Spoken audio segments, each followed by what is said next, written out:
Hello everyone, मैं कुसुम और आप सभी का स्वागत करते हैं स्टडी ऑनलाइन विद के में। आज की जो हमारी वीडियो है इसके अंदर मैं आपको इंपॉर्टेंट क्वेश्चन विद आंसर बताने वाली हूँ और बुक का नाम है BCOS 183। तो देखिए इसके अंदर मैं इंपॉर्टेंट क्वेश्चन विद आंसर जो बताऊंगी इसको एक्सप्लेन भी करूंगी।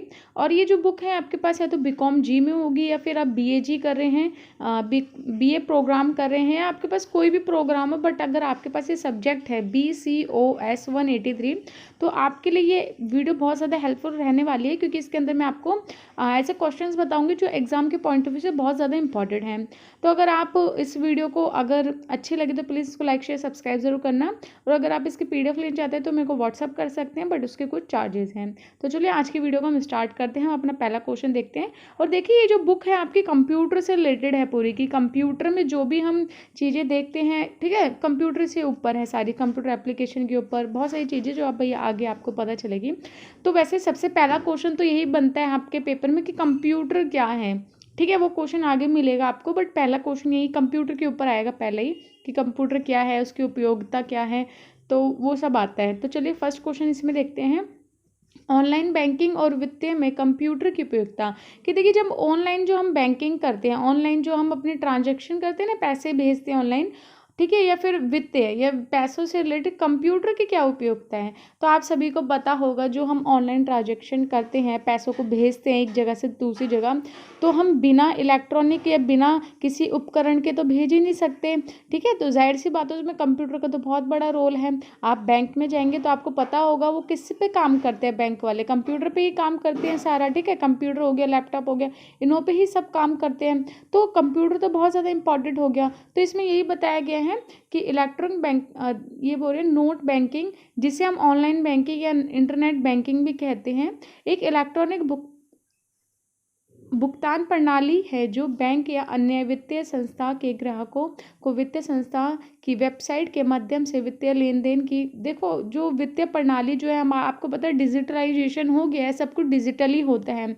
आप पैसे जो ट्रांसफ़र करते हैं एक जगह से दूसरी जगह, तो वो कंप्यूटर के अंदर उसके सारे रिकॉर्ड्स जाते हैं और उसके थ्रू भी होता है। आप पेटीएम करते हैं, फ़ोन पे करते हैं, सब रिकॉर्ड्स कहाँ जाते हैं, आपके बैंक में जाते हैं, कंप्यूटर में उनके पास आ जाते हैं, है ना।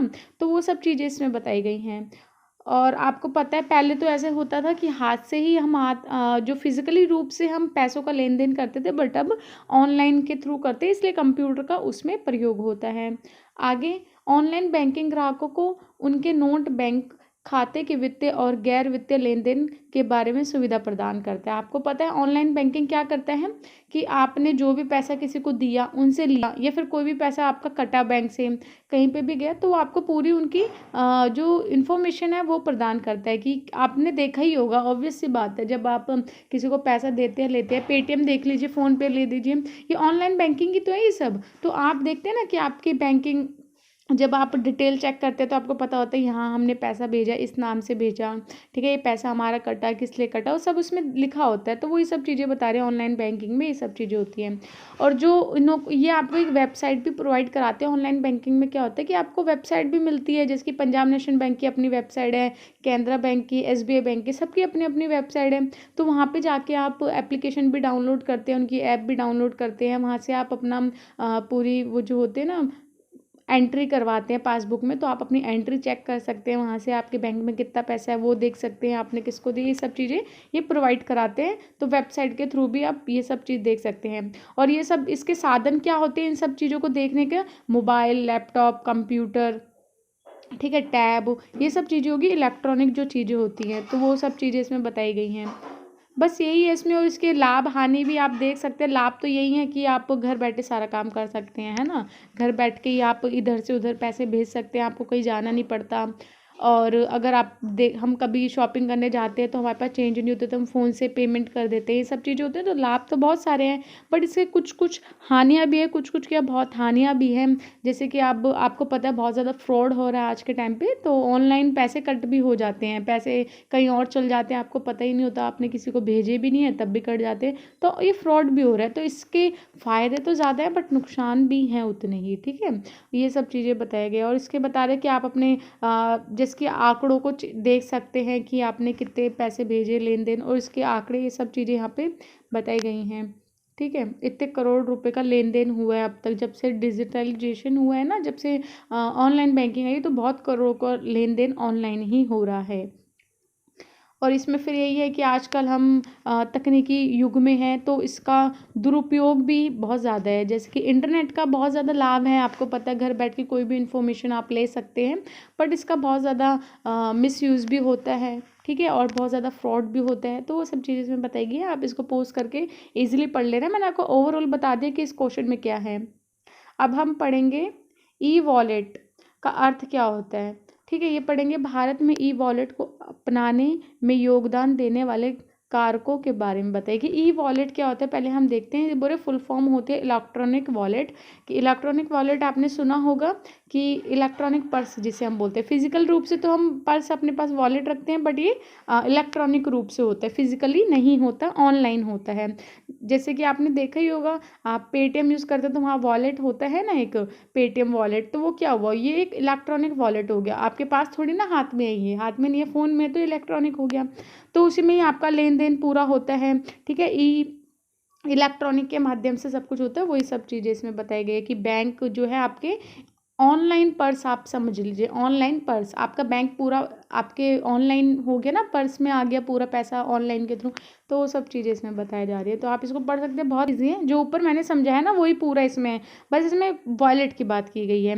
अब जैसे कि यहाँ पे डिजिटल पेमेंट के ऐप भी बताए गए हैं कि भीम जो है एक पेमेंट है, तो ऑनलाइन वॉलेट आप समझ सकते हैं, पेटीएम भी समझ सकते हैं, ऑनलाइन वॉलेट ही तो है आपका। फ़ोन पे हो गया, गूगल पे हो गया, ऑनलाइन पेमेंट, ऑनलाइन वॉलेट है आपका।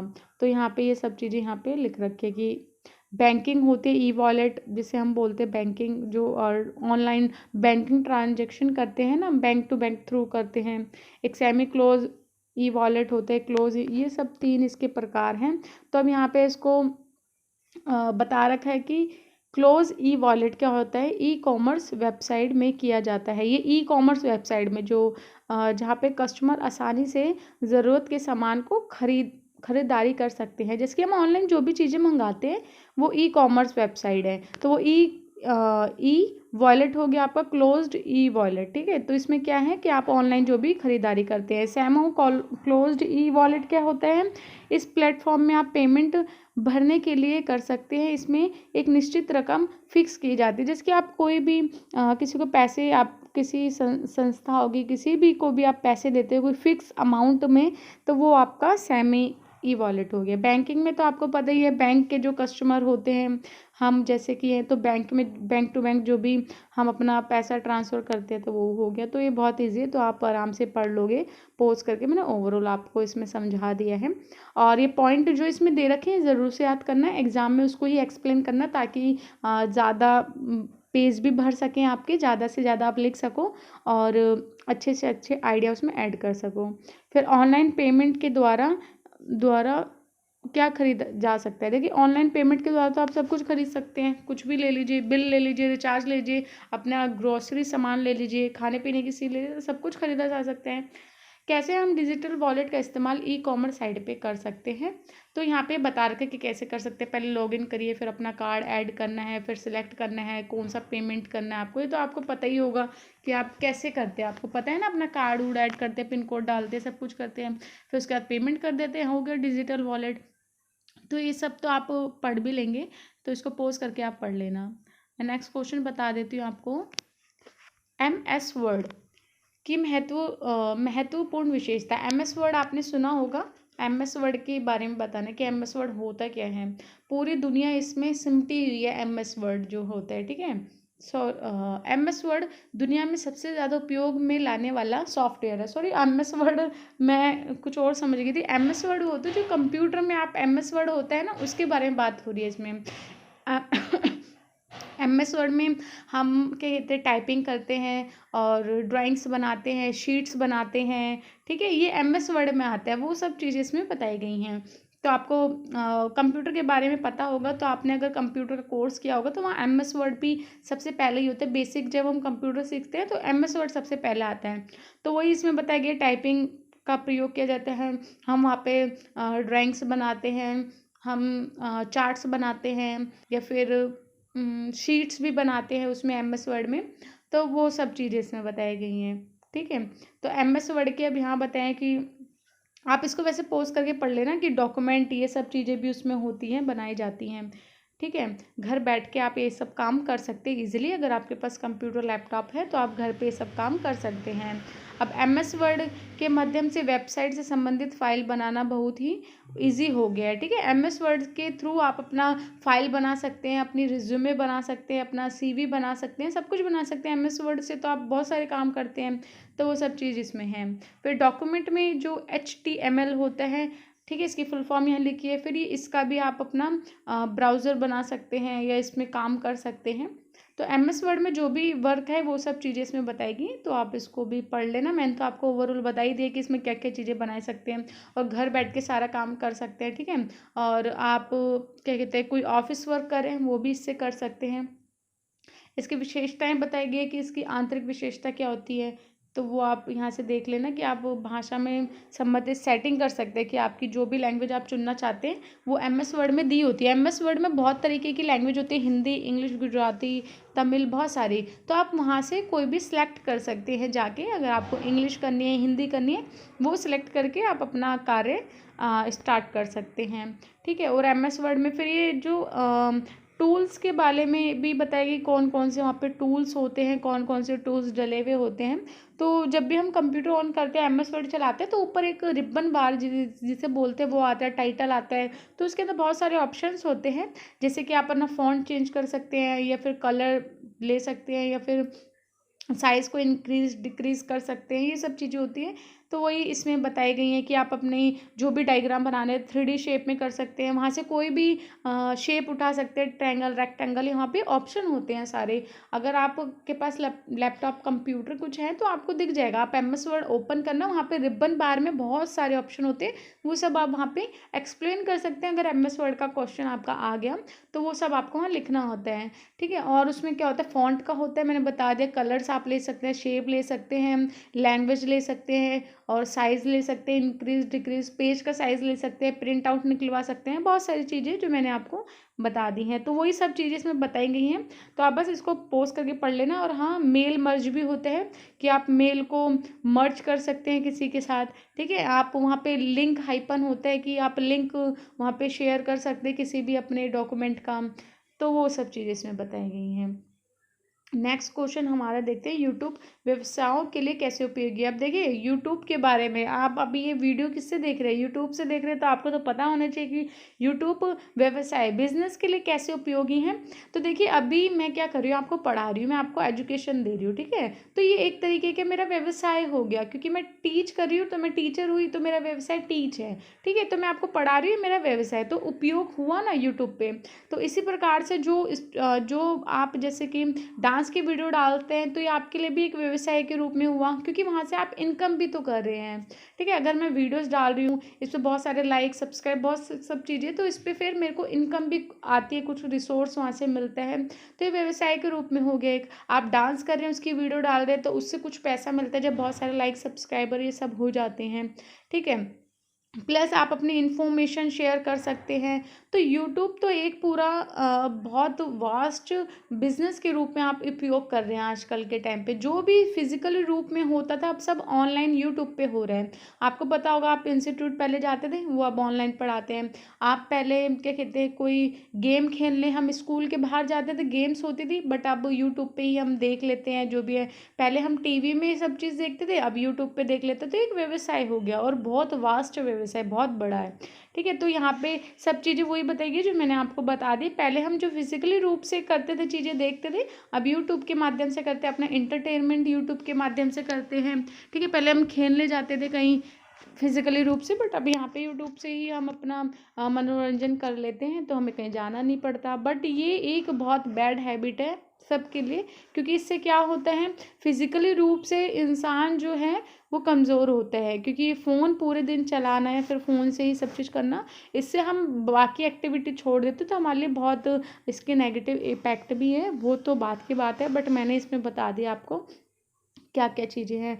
और इसमें बताया गया छोटी से बड़ी चीज़ आप सब चीज़ों का इसमें निर्माण कर सकते हैं, बना सकते हैं, ठीक है। कोई भी योजना बना सकते हैं। अगर किसी को कोई प्लान बनाना है और सब में शेयर करना है कि सबको पता चले, तो यूट्यूब पे डाल देंगे वो अपने आइडियाज़, तो सबको पता चल जाएंगी। मोटिवेट कर सकते हैं, ये सब चीज़ें तो आपको पता ही होगा। और अपना चैनल का कैसे निर्माण करते हैं, यहाँ पे लिखा हुआ है कि आप जब यूट्यूब जब आप करते हैं ओपन, तो वहाँ से चैनल कैसे बनाते हैं। चैनल के लिए वहाँ पे ऑप्शन होता है चैनल पर क्रिएट करने का। चैनल को क्रिएट करते हैं, हम अपना नाम लिखते हैं, अपनी ईमेल आईडी डालते हैं, ठीक है, अपने चैनल का नाम लिखते हैं, सब कुछ लिखते हैं। फिर उसके बाद अपना कंटेंट जो होता है उसको अपलोड करते हैं, जो अपनी वीडियोज़ होती हैं।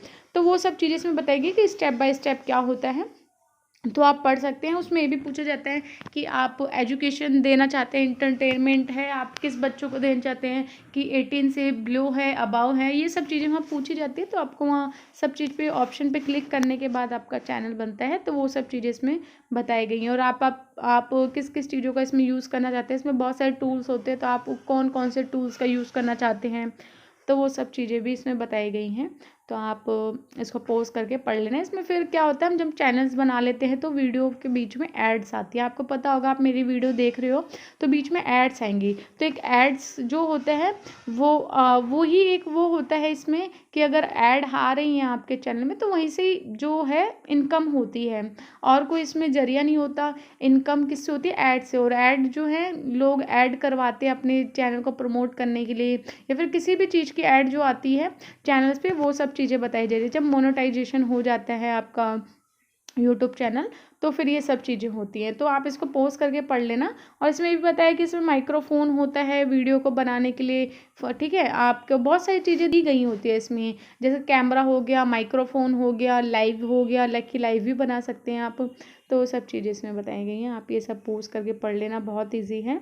और मैं इसमें आज आपको एक ही PDF करा रही हूँ, इसकी 2 PDF हैं। तो आपको अगर चाहते हैं कि आप PDF लेना चाहते हैं, तो मेरे को व्हाट्सअप कर लेना, डिस्क्रिप्शन बॉक्स में आपको नंबर मिल जाएगा। बाकी ये मैं आज आपको करा रही हूँ। और देखिए स्टूडेंट, इसका पहले एग्ज़ाम नहीं हुआ है, तो ऐसे बहुत सारे पेपर हैं आपके जो अभी न्यू सिलेबस आए ना CBSE का, उनके एग्ज़ाम नहीं हुए हैं, फर्स्ट टाइम कंडक्ट हो रहे हैं। तो इसलिए इनमें बहुत सारे ऐसे क्वेश्चन भी है जो आपके बुक से या फिर आपके कहते हैं असाइनमेंट से, बहुत सारी चीज़ों से लिए गए हैं। क्योंकि जब एग्ज़ाम ही नहीं हुआ, तो आप खुद से आइडिया लगाओगे ना कि ये मेन टॉपिक है, ये क्वेश्चंस आ सकते हैं। तो जब आप अपनी बुक खोलोगे तो आपको पता चल जाएगा उसमें मेन चीज़ें क्या आ सकती है। तो उसके अकॉर्डिंग ये सारे क्वेश्चंस हैं।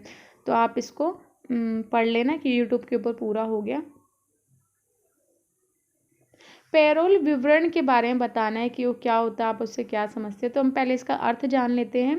पर मासिक, त्रैमासिक और वार्षिक जैसे कि लागू होता है सुविधाओं में पेरोल को प्रत्येक पूर्णकालीन बेरोजगार को दी जाने वाली मजदूरी की राशि है। अच्छा, जैसे कि एक राशि होती है जो मज़दूरों को दी जाती है, कैसे, या महीने में दी जाएगी, 3 महीने में, या साल पे दी जाएगी।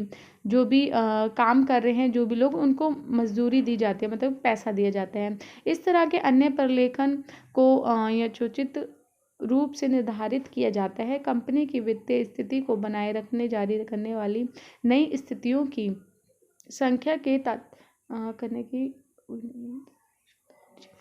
देखिए कंपनी होती है उसके द्वारा ये दिए जाता है, ठीक है।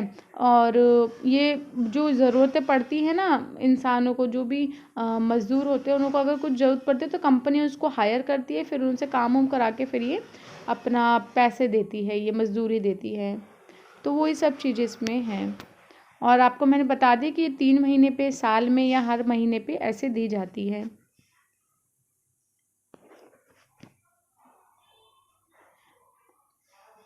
और इसमें बहुत सारे संशोधन भी किए गए, संशोधित भी हुई है ये, कि अनुपालन का पेरोल विवरण, यह अनुबंध पार्टियों के बीच में समझ का पूर्ण और अन्य विवरण बताते हैं। देखिए जो है ये अनुपालन, जो भी पैरोल होता है उसका जो विवरण है वो क्या करता है, अनुपालन करता है। जो पार्टियों के बीच की समझ है, या फिर उनों के बीच में जो भी बातचीत है, उनों का विवरण करता है, उसके बारे में बताता है।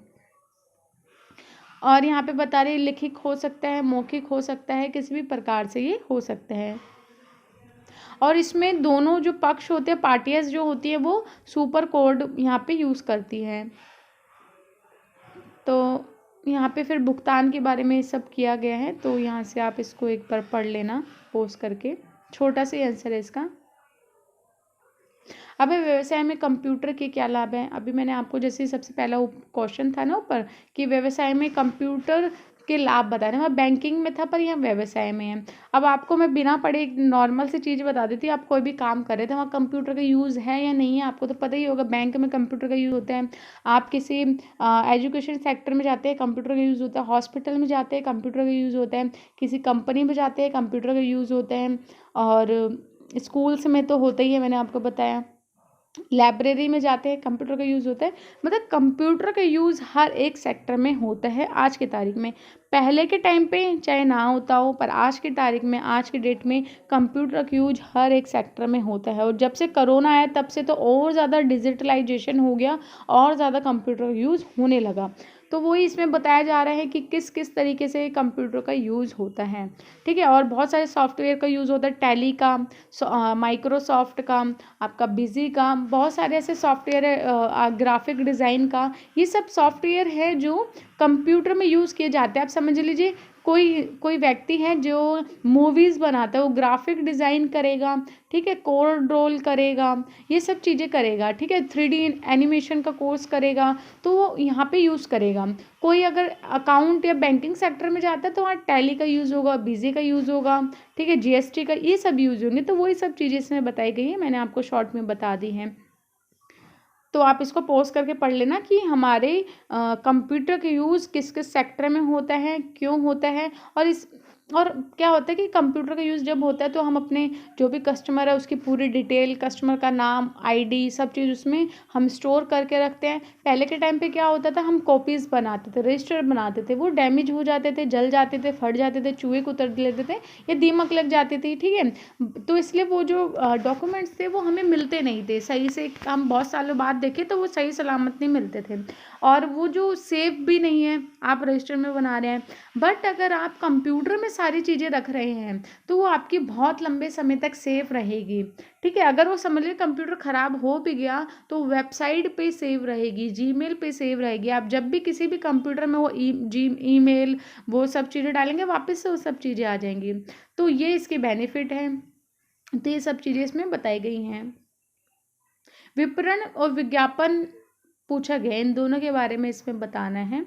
तो ये बताया व्यवसायों को अपनी सेवाओं के विज्ञापन और विपणन के लिए कई तरीके हैं, कि जब भी हम कोई काम करते हैं, कोई भी व्यवसाय कर रहे हैं, तो उनकी सेवाओं या उनका मतलब काम करने के लिए बहुत सारे विज्ञापन और विपणन होते हैं। उनके कई तरीके होते हैं, जैसे कि कई व्यवसाय स्वामी कंप्यूटर का उपयोग सोशल मीडिया और इन साइट्सों की शक्ति में टैप करने के लिए करते हैं, जैसे कि सोशल मीडिया और इस सब के स्वामी बनने के रूप में करते हैं, ठीक है, फेसबुक, ट्विटर, ये सब चीज़ें होगी। तो यहाँ पे विज्ञापन अपने आप को मतलब कि बढ़ाना। अब विज्ञापन क्या हुआ, एडवर्टीजमेंट हुई, तो ये हम क्यों करते हैं कि हमारा जो काम है वो सबको पता चले, ठीक है, हम और ज़्यादा फेमस हुए, हम उस चीज़ के स्वामी बन जाए, मालिक बन जाए। अब जैसे कि कोई भी आप ऐड देखते हो, जोमेटो की मैं एक बात बता रही हूँ, जोमेटो अपना विज्ञापन अगर कर रहा है तो आपको तभी तो पता चलेगा जोमेटो कोई चीज़ है, वहाँ खाने का सामान मिलता है ना। तो विज्ञापन जो है वो इसलिए किया जाता है कि आपकी एडवर्टीजमेंट हो, आपके बारे में सबको पता लगे। फिर कंप्यूटर का उपयोग लोगों के प्रतिबंध करने के लिए प्रबंधित करने के लिए, कंप्यूटर का प्रयोग जो है लोगों को प्रबंधित करने के लिए भी किया जाता है। इसको हम देख लेंगे, मानव संसाधन सॉफ्टवेयर व्यवसायों को संबंधित कर्मचारियों के खोजने के लेकर उन्हें देखिए, प्रबंधित मतलब अनुशासन में लाने के लिए। मैंने आपको स्टार्टिंग में बताया था ना कि कंप्यूटर में हम सारे बायोडाटा रखते हैं, जो भी हमारा कस्टमर है उसके बारे में लिखते हैं, तो उसको हम देख सकते हैं, ठीक है। कोई कर्मचारी है, कोई वहाँ का एम्प्लॉय है, उसके बारे में देख सकते हैं, उसकी कितनी सैलरी है, कितना टैक्स उसको देने हैं, ठीक है, और उसने काम किया नहीं किया, वो सब चीज़ें इसमें होती हैं। जिसकी कोई कंपनी में HR होता है तो वो अपने एम्प्लॉय जो भी रखता है उनके बारे में डिटेल ले सकता है कंप्यूटर के थ्रू। फिर प्रशासन, जो भी हमें चीज़ों को सुरक्षित रखने के लिए, तो मैंने बता ही दिया, इसलिए कंप्यूटर का यूज़ होता है। हमें कोई रूल रेगुलेशन बनाना है उसके लिए भी कंप्यूटर का यूज़ कर सकते हैं। हम कोई भी चीज़ उसमें बना के सबको शेयर कर सकते हैं कि ये आपको कल से करना है, या कल आपको अपना कार्य छोड़ के जाना है, आपको छुट्टी मिली है, ये सब चीज़ें भी उसमें होती हैं। अब क्लाउड आधारित प्रणाली, क्लाउड क्या होता है? क्लाउड तो आप सबको पता होगा, फ़ोन में आपने देखा होगा। क्लाउड में होता क्या है कि आप अपनी चीज़ों को इसमें एक बार मैं पढ़ लेती हूँ। क्लाउड कंप्यूटिंग सेवा प्रदान करता है। इसमें क्या होता है? प्रदान करने वाले कुछ विक्रेता क्लाउड की एक शैली है जिसमें कि गतिक रूप से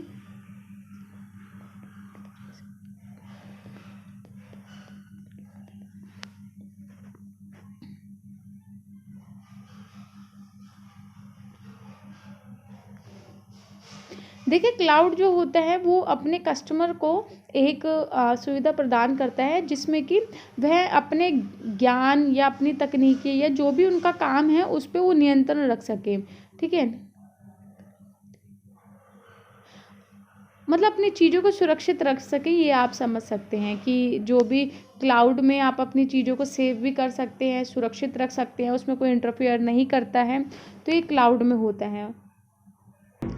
देखिए, जो क्लाउड होता है ये एक वेब बेस्ड होता है, जो इंटरनेट पे बेस्ड होता है, ये फ़ोन में नहीं होता, ये आपको इंटरनेट पे या फिर वैसे मिलता है। आप अपनी चीज़ों को वहाँ सेव कर सकते हैं, उसको अपने अकॉर्डिंग डिज़ाइन कर सकते हैं। ठीक है, और इसमें स्टोरेज मिलता है कि आपको कितनी उसमें अपनी चीज़ों को सेव करना। आपको पता ही होगा क्लाउड के बारे में, हम वहाँ पे चीज़ें सेव करते हैं ना, अपने फ़ोन की, कंप्यूटर की। बट ये फ़ोन में नहीं मिलता आपको, आपको ऑनलाइन इंटरनेट पे मिलता है, वेब बेस्ड होता है, तो वहाँ से आपको करना होता है। इसकी भाषा, लैंग्वेज, ये सब चीज़ें वहाँ पे ऐसी होती है कि आपको समझ आ जाए और आप इसमें मॉडिफाई भी कर सकते हैं। और इसमें बहुत सारी सुविधाएं जोड़ी गई हैं, तो वो लिखा गया है कि इसमें क्या क्या जोड़ा गया है, वो आप यहाँ से पढ़ लेना। ये बता रहे वेब या मल्टी मीडिया उससे, और इसकी ग्राफिक सामग्री ये सब इसमें शामिल होती है और इस्तेमाल की जाती है कि मल्टीमीडिया जो हो गया और उसकी ग्राफिक किस प्रकार से उसका डिज़ाइन हो, ये सब चीज़ें भी हैं। इसकी भाषा जो होती है बहुत ईजी होती है, बहुत बेहतरीन होती है जिसको बोलते हैं। ठीक है, आप इसको आराम से समझ सकते हैं। और ये किस लिए होती है कि आपको चीज़ों को वापस से लाने के लिए, जैसे कि आप अपना स्टोर वहाँ कर लेते कोई चीज़, तो वापस से आपको वो चीज़ें पूर्ण प्राप्त हो जाए, इसलिए होती है। तो आप इसको एक बार पॉज करके पढ़ लेना, क्योंकि इसके अंदर बहुत सारे आंकड़े भी दिए गए हैं, तो वो आंकड़े आप स्वयं से अपने आप उसको पढ़ लेना। तो ये बताया सॉफ्टवेयर घटक होता है, मैंने आपको बता दिया। सॉफ्टवेयर इंटरनेट बेस्ड या फिर वेब बेस्ड वही होता है।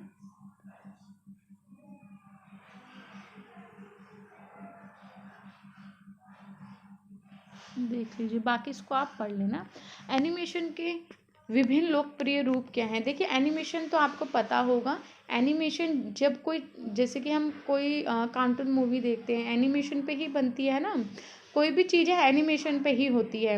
हम कुछ भी चित्र देखते हैं जो, वो एनिमेशन होता है। तो इसके लोकप्रिय के क्या क्या लोग हैं, मतलब कि लोग अट्रैक्टिव क्यों होते हैं? क्योंकि देखिए, इसको बहुत इस तरीके से बनाया जाता है कि अट्रैक्टिव लगे, बहुत अच्छा लगे देखने में। बच्चों को कार्टून बहुत पसंद होते हैं, क्यों? क्योंकि उसमें इस तरीके से वो कार्टून्स बनाए जाते हैं, बच्चों को अच्छे लगते हैं, अट्रैक्टिव होते हैं वो पार्ट्स जो बनाते हैं, उसमें जो भी लोग बनाते हैं वो। तो आजकल एनिमेशन जो है बहुत ज़्यादा उपयोग में आने लगे। आप अभी गेम खेलते हैं, जो पबजी चल रहा है या बहुत सारी गेम्स अभी चल रही हैं, ये एनिमेशन पे ही तो पूरी बनी हुई, एनिमेशन बेस्ड है। तो ये कितने लोकप्रिय है ना, क्योंकि ये देखने में अच्छी लगती है, खेलने में अच्छी लगती हैं। तो वही सब चीज़ें इसमें बताई गई है कि बच्चों को ज़्यादातर ये चीज़ें अच्छी लगती है। कार्टून हो गया, आपकी गेम हो गई, ये इसी पे बनती है। अगर किसी ने एनिमेशन का कोर्स किया होगा तो उसको पता होगा, कंप्यूटर की लाइन में अगर किसी ने कंप्यूटर कोर्स किया होगा तो पता होगा कि एनिमेशन जब हम कोर्स करते हैं कंप्यूटर लाइन में, तो वहाँ पे सिखाया जाता है कि कैसे आपको सब चीज़ें बनानी है, कैसे उसमें 3D इफ़ेक्ट लाना है, कैसे वो रियल लगनी चाहिए, फेक नहीं लगनी चाहिए, और कोई भी कार्टून हम बता रहे किस प्रकार से वो चले, ये सब चीज़ें इसमें बताई गई हैं। ठीक है, तो यहाँ पे मैंने आपको बता दिया ये कि कैसे कलरफुल होना चाहिए उसमें। ठीक है, उसके लेटर अच्छे होने चाहिए, जो लेटर यूज़ कर रहे हैं, जो भी भाषा यूज़ कर रहे हैं, या फिर जो भी कलर है अच्छा होना चाहिए, अट्रैक्टिव होना चाहिए। तो यही बताया, जब से इंटरनेट बहुत चलने लगा तो इन सब का जो फील्ड है बहुत ज़्यादा इंक्रीज़ हुआ है। अब आज के टाइम पे एनिमेशन का कोर्स बहुत सारे स्टूडेंट्स करते हैं, मैंने देखा है। पहले के टाइम पे बीच में बहुत कम हो गया था, बट अभी वापस से इसका क्रेज़ चल गया, क्योंकि सबको पता है डिजिटलाइजेशन हो गया, तो हर चीज़ में एनिमेशन, 3D, वेब डिज़ाइनिंग की जाती है। तो वही सब चीज़ें बता रहे हैं, एक बहुत बड़ा ही फील्ड बन चुका है, प्लेटफॉर्म बन चुका है। अगर किसी ने एनिमेशन का कुछ कोर्स किया है, कुछ सीखा है, तो वो अपना बहुत सारी चीज़ों को एनिमेट कर सकता है, बना सकता है, वेबसाइट बना सकता है, एनिमेशन से कार्टून्स बना सकते हैं, गेम बना सकते हैं, वो सब चीज़ें इसमें बताई जा रही हैं, क्योंकि इसमें इमेज के ऊपर ज़्यादा काम किया जाता है और इमेज से ही फिर आप सब चीज़ें बनाते हैं उसमें। तो अब ये मैंने ओवरऑल आपको समझाया है, बाकी आप देख लेना। फिल्म, टेलीविज़न में जब हम फिल्म देखते हैं, कोई एडवर्टीज़मेंट देखते हैं, ये सब इसी का ही तो एक वो है, रूप है। एनिमेशन से ही तो सब चीज़ बनेंगी, ऐसी थोड़ी ना बन जाएंगी। तो वो सब चीज़ें समझाई गई हैं। अब ये 2D एनिमेशन होता है, 3D एनिमेशन होता है, VFX होता है। तो इसमें ये अलग अलग है। 2D थोड़ा कम होता है, 3D बहुत अच्छा होता है, VFX बहुत अच्छा होता है। मतलब कि जैसे जैसे इसकी क्वालिटी बढ़ती है वैसे वैसे ये असली या रियल लगने लग जाता है कि ये रियल है। ठीक है, रियल सब चलने लग जाता है। तो वो इसमें एनिमेशन वो बता रहे हैं, तो आप पोज करके पढ़ लेना कि इसमें कैसे कैसे होते हैं। ठीक है, और बाकी स्टॉप एनिमेशन की, हम एनिमेशन को क्या स्टॉप करें, कहाँ पे इसको चलाएं, वो सब चीज़ें, और कहाँ कहाँ पे ये आपको मिल जाएगा वो भी इसमें बताया गया है। तो आप इसको पढ़ लेना। कंप्यूटर एनिमेशन, जो कंप्यूटर के थ्रू ये एनिमेशन होते हैं। ठीक है, और 3D होते हैं, HD होते हैं, जो मैंने अभी आपको बताया है। हैंड ड्राइंग होती है, करैक्टर्स होते हैं, ये सब इसमें ही आते हैं। तो ये एक्सप्लेन कर रखा है, बाकी आप इसको पोज करके पढ़ लेना। पिवटन प्रणाली के बारे में इसमें तालिका क्या होती है वो हम देखेंगे। तालिका ये एक टेबल होती है जो आपको, एक मिनट देखिए, बता रही है, एक तरीके की टेबल होती है जिसमें आप बड़े डाटा को छोटे डाटा के रूप में यूज़ कर सकते हैं। जैसे कि बहुत वास्ट डाटा है, आप उसको छोटे में कन्वर्ट कर सकते हैं, और ये एक्सेल में भी आसानी से और पावर पॉइंट में भी ये टेबल के रूप में आप तैयार कर सकते हैं। कोई ये मतलब कि टेबल समझ लीजिए आप, एक टेबल होती है जिसको आप छोटा बना सकते हैं और एक्सेल और पावर पॉइंट में इसका इस्तेमाल कर सकते हैं। तो वो बता रहे हैं, और ये आपको ज़्यादा से ज़्यादा जानकारी देती है छोटे रूप में, मतलब कि शॉर्ट में आपको सारी जानकारी दे देती है, और ये बहुत सुविधाजनक होती है। जो भी यूज़र्स होते हैं इसके, वो इसका अच्छे से लाभ उठा पाते हैं। अब ये इस कहाँ से एक्सेस कर सकते हैं उसके बारे में यहाँ पे लिखा है कि अकाउंट डाटा सोर्स का इस्तेमाल करके भी एक पर्टन टेबल तैयार किया जा सकता है, जिसकी आप कोई भी डाटा ले सकते हैं और वहाँ पे इसका इस्तेमाल कर सकते हैं इसको छोटा बनाने के लिए। तो आप इसको पढ़ लेना एक बार कि ये क्या होता है। फिर ये बता रहे हैं कि कैसे इस्तेमाल होता है कंप्यूटर में। जैसे कि आप पहले जाओगे उस वेबसाइट पे, फिर इसको यूज़ करोगे अपने कंप्यूटर में, फिर ओके क्लिक करोगे, फिर टेबल पे, मतलब पूरा एक प्रोसेसर इसमें बताया गया है। तो आप इसको पढ़ लेना। अभी हमने जो वॉलेट पढ़ा था, ई कॉमर्स इंजन क्या होता है वो बताया गया है इसमें। ई वॉलेट और ई कॉमर्स इंजन। तो ई वॉलेट तो मैंने आपको बताया था, ई कॉमर्स के बारे में इसमें देखते हैं। बोले कि एक इलेक्ट्रॉनिक साइड होती है जहाँ पे आप अपना पैसों का भुगतान करते हैं, फिर उसका उपयोग करते हैं। ठीक है, पैसे भेजते हैं, फिर उसका उपयोग करते हैं, और ये ऑनलाइन होता है, इलेक्ट्रॉनिक माध्यम से होता है, क्योंकि ई लिखा है उसके आगे तो जाहिर सी बात है इलेक्ट्रॉनिक हो गया। ठीक है, इसमें नगद या चेक का उपयोग किए बिना आप पैसों को ले दे सकते हैं। ई कॉमर्स हमने जो पढ़ा था वो अभी इसमें बता रहे हैं, ई कॉमर्स। ठीक है, वही आपका इंजन हो गया, कॉमर्स कॉमर्स के इंजन हो गया, क्योंकि इसमें कॉमर्स का इंजन मतलब इसमें बहुत सारे ई इलेक्ट्रॉनिक हो गया, बहुत सारी चीज़ें आ गई जो इलेक्ट्रॉनिक रूप से आप पैसों का लेन देन करते हैं, तो सारे इसमें आ जाएंगे। जैसे कि अब इसमें बता रहे हैं कि पर्सनल यूज़ के लिए हम किसी को पैसा लेन देन करते हैं या फिर उसका रिकॉर्ड रखते हैं, तो वो सब है। अब फिर यहाँ क्रेडिट कार्ड आ गया आपका, क्रेडिट कार्ड से आप पैसा लेन देन करते हैं। ठीक है, और तो ये बहुत ज़्यादा अभी फेमस है, आज के टाइम पे बहुत ज़्यादा उपयोग होता है, क्योंकि आपको फिजिकल रूप से पैसा नहीं देना होता, आप अपने क्रेडिट कार्ड से पैसा ले दे सकते हैं। ठीक है, वहाँ पे बस आपको कोड डालना पड़ता है, उसका पिन डालना पड़ता है और हो गया पूरा काम। तो वही बता रहे हैं कि कैसा करते हैं, यहाँ पे लिखा गया है कि आप उसको कैसे ऐड करते हैं, कैसे उसको चलाते हैं, वो सब है। फिर डेबिट कार्ड भी आपको पता होगा, दोनों कार्ड आपको पता होगा, डेली यूज़ में हम यूज़ करते हैं, क्योंकि डेबिट कार्ड में भी भारत का सबसे बड़ा बोर्ड है, ई कॉमर्स भुगतान है, जहाँ पे हम अपनी चीज़ों को इससे लेन देन करते हैं, पैसे ऑनलाइन। हम आज के टाइम पे हम थोड़ा ना पैसे बैंक से ऐसे ही नॉर्मली निकलवाने जाते हैं, हम तो डेबिट कार्ड क्रेडिट कार्ड का यूज़ करते हैं, ATM में जाते हैं। ठीक है। फिजिकल रूम में तो अब कोई पैसा ही नहीं लेता, तो ऑनलाइन हमें कोई पैसा किसी को भेजना है या लेना है तो हम इसी का यूज़ करते हैं। तो वो इसमें बताया गया है। अब बता रहे हैं कि इन दिनों में कंप्यूटर को स्मार्टफोन द्वारा प्रतिस्थापित किया जा रहा है। देखिए जो कंप्यूटर है इसको एक स्मार्टफोन के द्वारा उसके स्थान पे लाया जा रहा है। क्यों? क्योंकि कंप्यूटर तो इतना बड़ा होता है, उसको तो हम ये है नहीं हर जगह लेके जाते, तो उसको स्मार्टफोन के उसके बिहाफ पे यूज़ किया जा रहा है कि हम कैसे इसको करें, पोर्टेबल हो, कैसे स्मार्टफोन हो, जैसे आपका टेबल और ये सब चीज़ें हमको ताम झाम ना करना पड़े, ठीक है, हमें एक हाथ में हो जाए, समझ लो कंप्यूटर हमारे छोटे से हाथ में आ जाए पूरा, ये सब चीज़ें से बताई जाए। तो आपको पता ही, आपका फ़ोन ऐसे ही अभी चल रहा है ना, फ़ोन में से आप सारे कार्य कर लेते हैं। तो यहाँ पे देखिए बताया गया है कंप्यूटर और स्मार्टफोन टेबल या फिर टैबलेट जो होता है, सॉरी टैबलेट है, स्मार्टफोन टैबलेट या फिर कंप्यूटर, इन दोनों के बीच में बताया गया कि क्या क्या चीज़ें हैं। तो हो रहा है यदि आप उच्च प्रदर्शन चाहते हैं तो सीपीयू बहुत अधिक बिजली का उपयोग करेगा। अगर आप चाहते हैं कंप्यूटर का अगर आप यूज़ करें तो सीपीयू बहुत ज़्यादा बिजली लेता है, और स्मार्टफोन टेबल जो होता है इसकी बैटरी जो होती है, जिसका अर्थ है कि उन्हें ये बिजली, देखिए आपके फ़ोन में जो वो होगी बैटरी होगी वो तो कम बिजली लेगी, ठीक है, ज़्यादा बिजली नहीं लेती और ज़्यादा समय तक चलती है, परंतु सीपीयू जो होता है ज़्यादा बिजली लेता है, जितनी लेता है यहाँ पे लिखा गया है 100 से 7 वाट तक की। बट आपका फ़ोन तो ऐसे नहीं लेता, ठीक है, फ़ोन तो आराम से बहुत टाइम तक चल जाता है। तो वो इन दोनों में डिफरेंट बताया गया है कि स्मार्टफोन कैसे कंप्यूटर की जगह स्मार्टफोन ने ले लिया। आप सभी को पता होगा, आप कंप्यूटर तो इतना यूज़ नहीं करते, लोग टैब यूज़ करते हैं, लैपटॉप यूज़ करते हैं, फिर स्मार्टफोन यूज़ करते हैं। स्मार्टफोन और टैब ज़्यादा यूज़ होने लगे आज के टाइम पे, कंप्यूटर के रिप्लेस हो गए हैं, क्योंकि कंप्यूटर इतना बड़ा है आप हर जगह लेके नहीं जा सकते, वो बहुत ज़्यादा बिजली कंज्यूम करता है, उसके लिए पूरा टेबल होना चाहिए और उसके लिए पूरा सीट एक बैठने की होनी चाहिए, ठीक है। आप ये तो नहीं कंप्यूटर को गोदी में लेके बैठ के काम कर लेंगे, ऐसा नहीं है ना, लेटे लेटे आप कंप्यूटर पे काम नहीं कर सकते। तो वो सब चीज़ें बताई गई हैं कि क्या क्या चीज़ें हैं इन दोनों में डिफरेंट, आप पढ़ लोगे यहाँ से, बहुत ईजी है। इसमें जो भी वो है स्क्रीन के ऊपर उसकी बहुत बड़ी स्क्रीन होती है, इसमें छोटी सी होती है, बट आप इजीली सब चीज़ देख सकते हैं, पढ़ सकते हैं।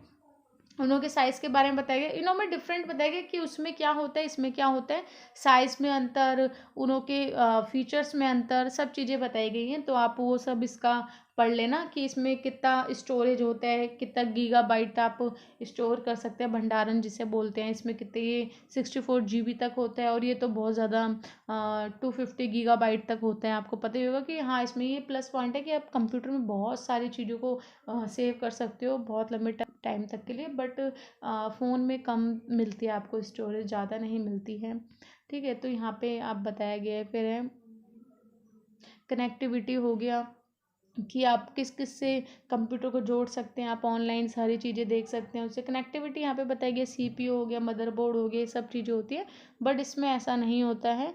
तो आप यहाँ से इसको पोज करके पढ़ लेना। ऑपरेटिंग सिस्टम क्या होता है, कंप्यूटर में तो एंड्रॉयड होता है, एप्पल होता है, बट इसमें तो बहुत सारे ऑपरेटिंग सिस्टम होते हैं, ठीक है। तो वो चीज़ें भी आप इसमें देख लेना कि इसमें क्या क्या चिप के बारे में बताया गया है, वो सब चीज़ें बताई गई हैं। ये टच स्क्रीन होता है मोबाइल, बट ये ऐसा नहीं होता, इसमें कीबोर्ड का यूज़ किया जाता है, ठीक है, माउस का यूज़ किया जाता है, ये सब चीज़ें इसमें बताई गई हैं। तो वो क्वेश्चन तो हो गया। नेक्स्ट देखते हैं, कंप्यूटर के विकास ने रोज़गार के अवसरों को कैसे कम किया। देखिए अब ये है बहुत अच्छा क्वेश्चन है। आप ये देखिए कंप्यूटर है, कंप्यूटर एक टेक्नोलॉजी है जिसको हम औद्योगिकरण में भी ऐड कर सकते हैं, ठीक है, एक टेक्नोलॉजी है।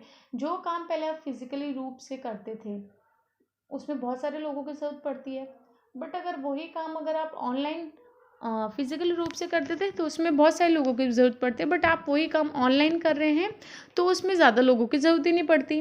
तो इससे क्या होगा, रोज़गार कम हो जाता है ना, रोज़गार कमी तो होगा, आपके अवसर जो हैं वो थोड़े कम हो जाते हैं, क्योंकि इसमें आप कम लोगों की ज़रूरत पड़ रही है अब इसमें, ठीक है, इसमें आपको अब कम लोगों की ज़रूरत पड़ रही है, ठीक है। और ज्ञान कंप्यूटर में ही सब देखते हैं, सब फिर कोई याद नहीं करता कोई चीज़ें, कंप्यूटर के थ्रू ही सब चीज़ें हो रही हैं। अब हमें कुछ सर्च करना है तो हम पढ़ेंगे नहीं, उसको याद नहीं करेंगे, हम केवल कंप्यूटर उस पर जाएंगे, कंप्यूटर लैपटॉप पे जाएंगे और सर्च करेंगे और वो चीज़ें हमारे सामने आ जाएंगी। तो ऐसी चीज़ें बता रहे हैं कि इसके अवसर, रोज़गार के अवसरों को कैसे कम किया है, ठीक है, रोज़गार के अवसर इससे कम हो रहे हैं, क्योंकि छात्र जो है, जो भी है, अब समझिए कोई पेपर है आपका गवर्नमेंट जॉब का कोई पेपर है या कुछ भी है, तो वहाँ पे आप चीज़ों को जब याद करते हैं ना, पढ़ते हैं, तो आपको मन नहीं करेगा पढ़ने का, क्योंकि आपको लगेगा इतनी सब चीज़ें हम क्यों याद रखें, क्योंकि हम सर्च कर लेते हैं तो हम याद ही नहीं रखते हैं पेपर में, उसके फिर हम वहाँ पे ज्वाइनिंग नहीं कर पाते, फेल हो जाते हैं।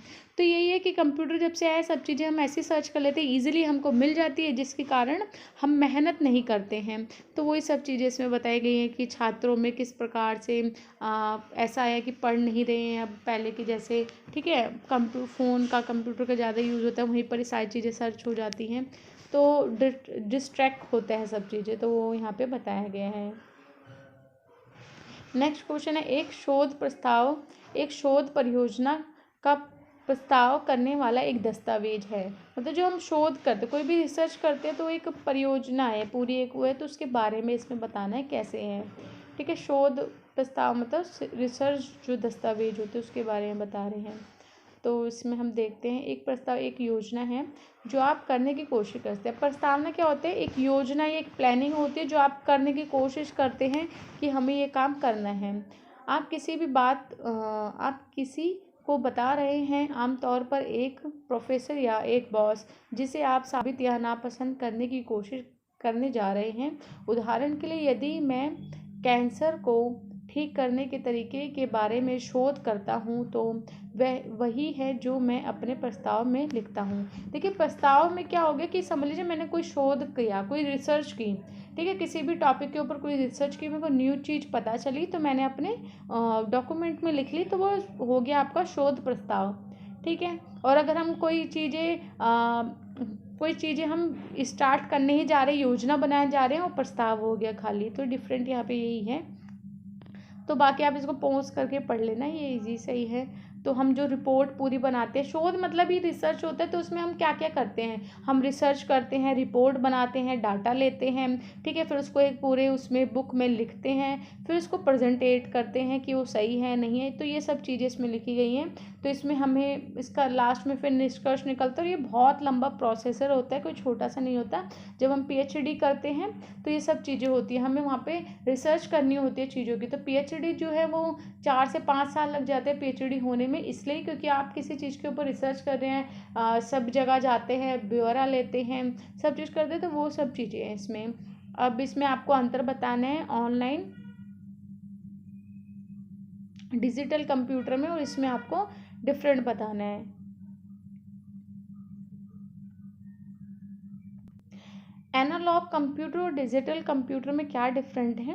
देखिए एनालॉग कंप्यूटर को भौतिक मात्रा द्वारा संख्याओं में प्रति करने की, अर्थात में भौतिक रूप से कुछ भौतिक प्रॉपर्टी जैसे वोल्टेज, तापमान आदि एक मापकर संख्या प्रदान करते हैं। देखिए एनालॉग जो होते हैं ये है ना, एक आपको किसी भी चीज़ की मापन बताता है कि आप कोई भी चीज़ अगर आपके पास है तो उसको मापता है और उसकी संख्या बताता है। डिजिटल कंप्यूटर क्या करता है, संख्या के रूप में डेटा बताता है, आपको पूरा डेटा तैयार करके दे देता है। तो ये दोनों में ऐसे डिफरेंट बताया गया है।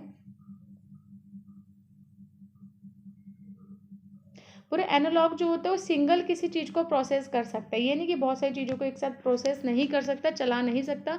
परंतु डिजिटल कंप्यूटर जो होता है वो सिंगल को प्रोसेस करते हैं, जो असतत रूप से होती है, डिस्ट्रैक्ट फॉर्म को ये कर सकता है, ठीक है। दोनों में बस अंतर है कि ये कंप्यूटर शुद्ध नहीं होता, और इसमें बोलेंगे कि दशमलव में भी स्थानों में भी प्रयोग किया जा सकता है। तो आप इसको बस ये पढ़ लेना, आपको डिफरेंट पता होने चाहिए कि एनालॉग में कंप्यूटर में मेमोरी कम होती है, इसमें अधिक होती है, ठीक है। इसमें विश्वसनीयता कम है, इसमें अधिक है, इस पर ज़्यादा विश्वास किया जाता है, इस पर कम। तो वो सब चीज़ें बता रहे हैं। अब बुकमार्क और कोर्स क्या होता है वो आपको इसमें पढ़ना है। तो बुकमार्क देख लेते हैं। बोरा बुकमार्क एक वेब पेज होता है जिसमें आपको बहुत सारी सेवाएं प्रदान की जाती है। आप इसको यह एक लिंक होता है जिसमें आप एंटर करके अपनी सूचियाँ जोड़ सकते हैं, अपनी जो भी विशेषताएं काम है उसको जोड़ सकते हैं। होम पेज पर वो सब चीज़ें आप देख सकते हैं, ठीक है। इसको जल्दी से आप एक्सेस कर सकते हो, तो इसको जल्दी से आप एक्सेस मतलब इसमें खरीद सकते हैं, या फिर आप इसमें इंक्लूड हो सकते हैं, जल्दी से चला सकते हैं मतलब, ठीक है। और ये बुक मार्क लिस्ट होती है पूरी, हॉट लिस्ट जिसे कहा जाता है, ठीक है, ये बुक मार्क पूरा इसमें बताया गया है कि क्या होता है, तो आप इसको पढ़ लेना। शुद्ध लाभ और सकल लाभ क्या होता है ये बताना है आपको। तो देखिए, सकल लाभ और शुद्ध लाभ के बीच में तीसरा अंतर उद्देश्यों का यह कार्य से उत्पन्न होता है। मतलब इन लोगों के बीच में अंतर क्या है, कार्य से अंतर। आप देख सकते हैं कि किसी भी संगठन को लेकर विभाग कंपनी के लाभ पर उत्पादन लागत के प्रभाव को समझने के लिए सकल लाभ की गणना करता है। कि कोई भी हम प्रोडक्ट प्रोड्यूस करते हैं तो उस पर जो भी पैसा लगता है वो सकल लाभ कहलाता है। ठीक है, इसमें कंपनी, समय, जो भी उत्पादन है, ये सब चीज़ें इसमें इंक्लूड होती हैं। शुद्ध लाभ तो ये हो गया ना कि आपको कट कटा के जो भी पैसा मिला वो शुद्ध लाभ हो गया। सकल लाभ आपने जो भी, समझ लीजिए मैंने कोई कंपनी स्टार्ट की, उस कंपनी में मेरे को 1,000 रुपये का लाभ हुआ, ऐसे मान के चलते 1,000 रुपये का लाभ हुआ। बट उस 1,000 रुपये के लाभ को मैं सकल लाभ कब बोलूँगी, जब उसमें मेरा मैंने किसी को अभी तक पेमेंट नहीं की है, वो सिंगल अभी सकल लाभ है। अब जब मैं उसको पूरी पेमेंट कर दूंगी, हटा दूंगी, जैसे कि मैंने अपने एम्प्लॉय को पैसा दे दिया, बिजली का बिल दे दिया, इंटरेस्ट जो है सब चीज़ दे दिया, उसके बाद जो पैसा बचा वो शुद्ध लाभ हो गया। सकल लाभ में तो सब कुछ इंक्लूड है, मतलब अभी ये मेरा पूरा लाभ तो हुआ है, पर अभी तक मैंने इसमें पैसे डिस्ट्रीब्यूट नहीं किए अपने एम्प्लॉय को। जो भी मेरे साथ काम करे मैंने उनको पैसा नहीं दिया अभी तक। ठीक है, तो ये मेरा ओवरऑल जो लाभ है। पर शुद्ध लाभ जो लास्ट में जो बचता है वो शुद्ध लाभ है, जब लास्ट में आपको पूरे रूप से लाभ प्राप्त होता है, आप सबको बांट देते हैं पैसा जो आपके पास पता, जो आपका खुद का हुआ। ठीक है, सकल लाभ में तो सबका इंक्लूड है, अभी सबको देना बाकी है। तो ये इसमें बताया जा रहा है, बाकी आप इसको पॉज करके पढ़ लेना, क्योंकि वीडियो जो है अब ज़्यादा लेंथी हो चुकी है, तो हम इसको बाद में देखेंगे। जो क्वेश्चंस है आप इसको पोस्ट करके इजीली पढ़ सकते हैं। स्कीमा में बताना है और इसमें इंस्टेंस में क्या फ़र्क होता है, तो इसमें हम देख लेते हैं। उदाहरण एक विशेषण के संग्रहित जानकारी का ग्रहण है। ये बता रहे हैं कि एक जानकारी इसमें स्टोर होती है, उदाहरण के रूप में बता रहे हैं डेटा के विलोपन, जैसे कि इसमें डाटा पूरा स्टोर होता है, इसमें हम जानकारी ले सकते हैं और कोई भी खोज जो है वो इसमें हम कर सकते हैं, और इसमें कोई भी प्रकार का परिवर्तन नहीं होता है इसमें। उदाहरण के रूप में बता रहे हैं, मान लें कि हमारे डाटाबेस में एक टेबल टीचर जिसका नाम स्कूल है, मान लीजिए कि टेबल ने 50 रिकॉर्ड हैं, इसलिए डाटाबेस का उदाहरण में अभी भी 50 रिकॉर्ड हैं और कल हम एक 50 रिकॉर्ड जोड़ने जा रहे हैं, इसलिए कल उदाहरण कुल 100 रिकॉर्ड हैं। उदाहरण कहा जा सकता है, मतलब ये बता रहे हैं कि हमारे पास कोई डाटा है, ठीक है, उसमें अभी हमारे पास 50 रिकॉर्ड है, कल हम 50 और जोड़ेंगे तो 100 रिकॉर्ड हो जाएंगे। बस यही है कि हम उसमें चीज़ें ऐड करते हैं तो वो ऐड रहती है, सेव रहती है। स्कीमा में क्या होता है, इसमें डाटाबेस का समग्रित विवरण है। डाटाबेस में डाटा को कैसे संग्रहित किया जाएगा, इसकी मूल संरचना स्कीमा कहलाती है। कि हम कैसे अपने डाटा को स्टोर कर रहे हैं किसी चीज़ में, उसकी पूरी जो स्ट्रक्चर है, पूरा जो संरचना है, उसको स्कीमा बोलते हैं। बस दोनों में ये डिफरेंट है कि ऊपर वाले में स्टोर करते हैं, नीचे वाले में किस प्रकार से करें, वो है दोनों में, बस यही डिफरेंट है। तो आई होप आपको वीडियो अच्छी लगी हो, और अगर आप इसकी PDF लेना चाहते हैं मेरे को व्हाट्सअप कर देना। और अभी इसकी एक और वीडियो बनानी है मेरे को, अभी ये एक ही PDF बनाई है, 2 PDF है टोटल। और अगर आपके कोई भी स्टूडेंट हैं, कोई भी आपके फ्रेंड्स हैं या फिर आपके ब्रदर सिस्टर हैं जो इग्नू से अपनी स्टडी कर रहे हैं, किसी भी सब्जेक्ट में कर रहे हैं, तो आप उन को मेरी वीडियो या फिर मेरा जो नंबर है, चैनल है, रेफ़र कर सकते हैं, क्योंकि मैं इग्नू के सभी कोर्स के important question with answer provide कराती हूँ, plus solved assignment, hand written assignment और प्रीवियस ईयर के सोल्ड क्वेश्चन पेपर। तो अगर आपको वीडियो अच्छी लगी तो प्लीज़ इसको लाइक, शेयर, सब्सक्राइब ज़रूर करना। और मैंने देखा, इससे पहले मैंने एक वीडियो अपलोड की थी इंग्लिश की, तो उस पर स्टूडेंट अच्छा रिस्पॉन्स कर रहे हैं, लाइक्स कर रहे हैं वीडियो को। तो अगर आपको अच्छा लगता है कि मैं वीडियो जो बना रही हूँ आपको समझ आ रही है या आपके लिए थोड़ी भी हेल्पफुल है, तो प्लीज़ इसको लाइक ज़रूर करना। और अपने कमेंट ज़रूर करके मेरे को बताना कि आपको और किस सब्जेक्ट पे वीडियो चाहिए। और डिस्क्रिप्शन बॉक्स में आपको व्हाट्सअप नंबर मिल जाएगा, उस पर आप मेरे को व्हाट्सअप कर सकते हैं पीडीएफ के लिए। और आपको व्हाट्सअप ग्रुप मिल जाएगा, आप उसको भी ज्वाइन कर सकते हैं, क्योंकि मैं वहाँ पे सारी इन्फॉर्मेशन शेयर करती हूँ इग्नू की। प्लस आपको टेलीग्राम और इंस्टाग्राम चैनल का लिंक भी मिल जाएगा, आप उन्हों को भी ज्वाइन कर सकते हैं। वहाँ पर भी मैं सारी इन्फॉर्मेशन शेयर करती हूँ, जो भी इग्नू की लेटेस्ट इन्फॉर्मेशन होती है। तो चलिए हम मिलते हैं नेक्स्ट वीडियो में। धन्यवाद।